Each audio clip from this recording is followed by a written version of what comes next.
Yeah. Chris, you're playing some of your best football, whatever, your 10th year. Have you learned anything about taking care of your body from earlier in your career that you implement now? I mean, I guess. I mean, I've heard people say I'm playing some of my best football. I say, Statistically. yeah. Well,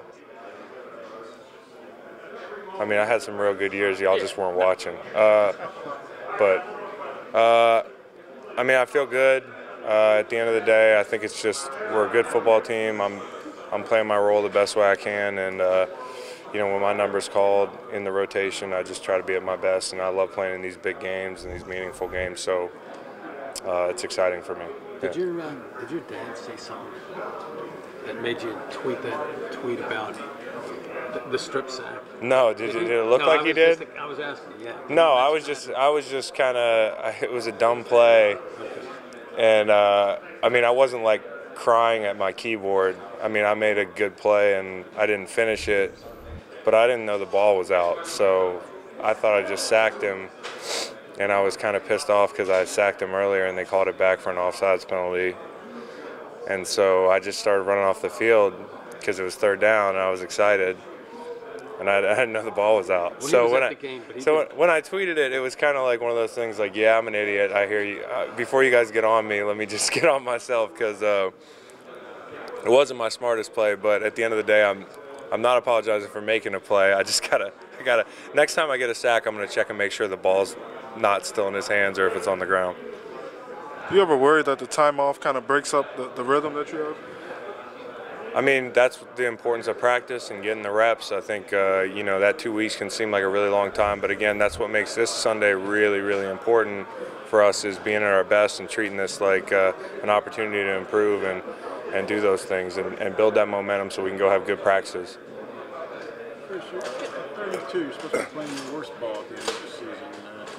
Yeah. I mean, have you changed your training at all, or is it just No. healthy and feeling good?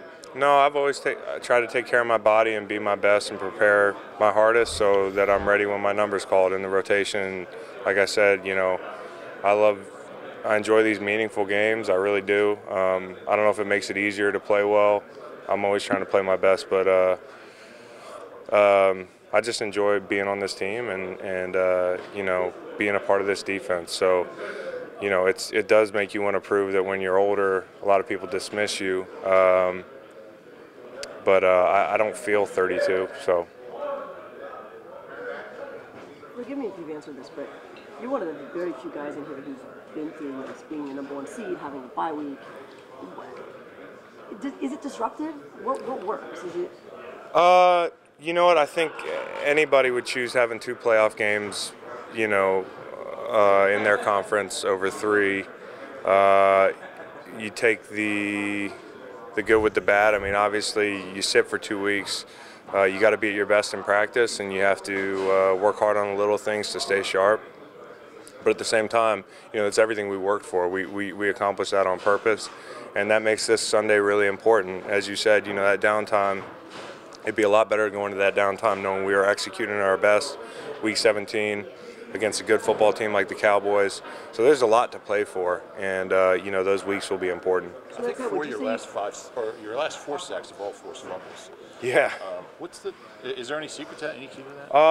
Well, I would say most of them were on purpose. This last one was on accident, obviously. But I just think just focus. It's hard enough to win, but then to try to finish, and finishing can be the hardest part because a lot of these quarterbacks are so athletic and not being in a rush when you get there. I was in a rush when I got there on Sunday. The coverage was good, and yeah, I mean, I wish I could say I always do it on purpose, but not always.